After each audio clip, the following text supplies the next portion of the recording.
Touch है घर्षण के कारण। इसके क्वेश्चन आंसर आज हम करेंगे। तो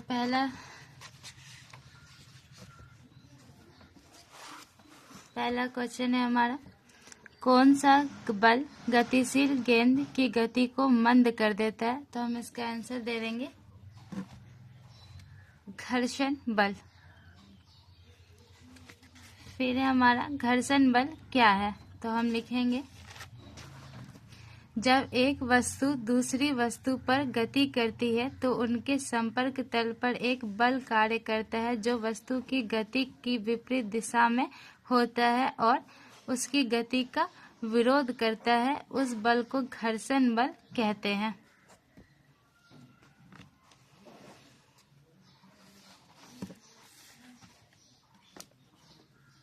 इसके बाद है स्थैतिक घर्षण एवं सर्पी घर्षण में अंतर बताइए। तो हम लिख देंगे, एक तरफ लिखेंगे स्थैतिक घर्षण और दूसरी तरफ सर्पी घर्षण। लिखेंगे स्थैतिक घर्षण तब लगता है जब कोई वस्तु स्थिर हो, सर्पी घर्षण तब लगता है जब कोई वस्तु गतिशील हो। और उसके बाद हम लिखेंगे, दो पिंडों के संपर्क पृष्ठ की समांतर दिशा में लगता है तो सतहों के बीच लगने वाला घर्षण बल होता है। तो ये हमारे यहाँ कंप्लीट है।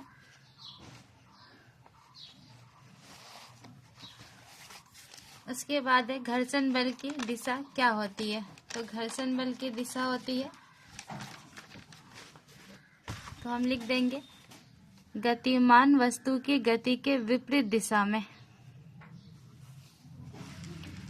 नंबर 5 है, जब गेंद को समान वेग से फेंकेंगे तो गेंद की उपक्की समतल सतह पर लंबी दूरी तय करती है। तो हम आंसर डाल देंगे, क्योंकि समतल सतह पर घर्षण कम होता है जिसके कारण गेंद अधिक गति दूरी करती है, मतलब लंबी गति दूरी करती है। कच्ची सड़क पर कम दूरी तय करती है।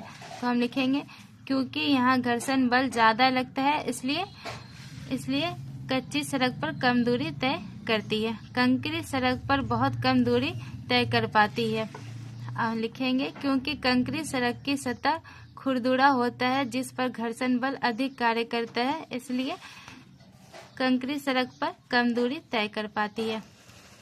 अब है हमारा, जब एक वस्तु दूसरे वस्तु की सतह पर गति करती है तो कौन सी वस्तु घर्षण प्रदर्शित करेगी? तो यह है दोनों ही वस्तु, निचली वस्तु की सतह और ऊपरी वस्तु की सतह, दोनों ही वस्तु घर्षण प्रदर्शित करेगी। तो लिख देंगे दोनों ही वस्तु। अब एक खिलाड़ी द्वारा जूतों में कांटे का प्रयोग क्यों किया जाता है? तो हम लिख देंगे, जूतों में कांटे का प्रयोग घर्षण बल को बढ़ाने के लिए किया जाता है ताकि खिलाड़ी फिसले ना।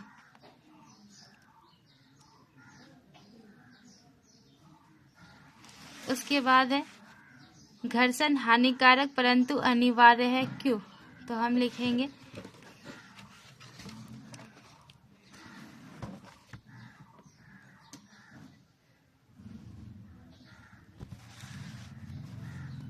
घर्षण हमारे लिए अत्यंत उपयोगी है। पृथ्वी पर चलना, वाहनों में गति, माचिस का जलना घर्षण के ही कारण संभव है, इसलिए घर्षण हानिकारक है किंतु अनिवार्य है।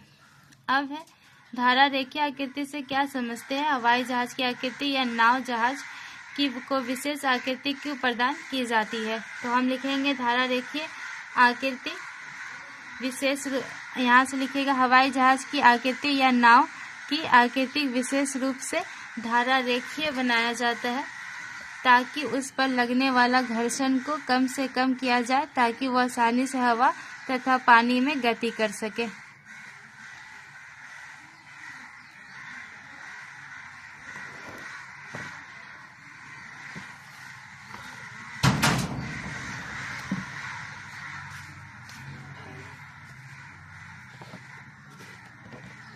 अब है खाली स्थान। घर्षण वो बल है जो गति का विरोध करता है। चिकनी सतह की अपेक्षा रुखरी सतह अधिक घर्षण उत्पन्न करती है। कैरम बोर्ड पर पाउडर के प्रयोग से घर्षण कम हो जाता है। तरल घर्षण को कर्षण बल कहते हैं। हवाई जहाज की आकृति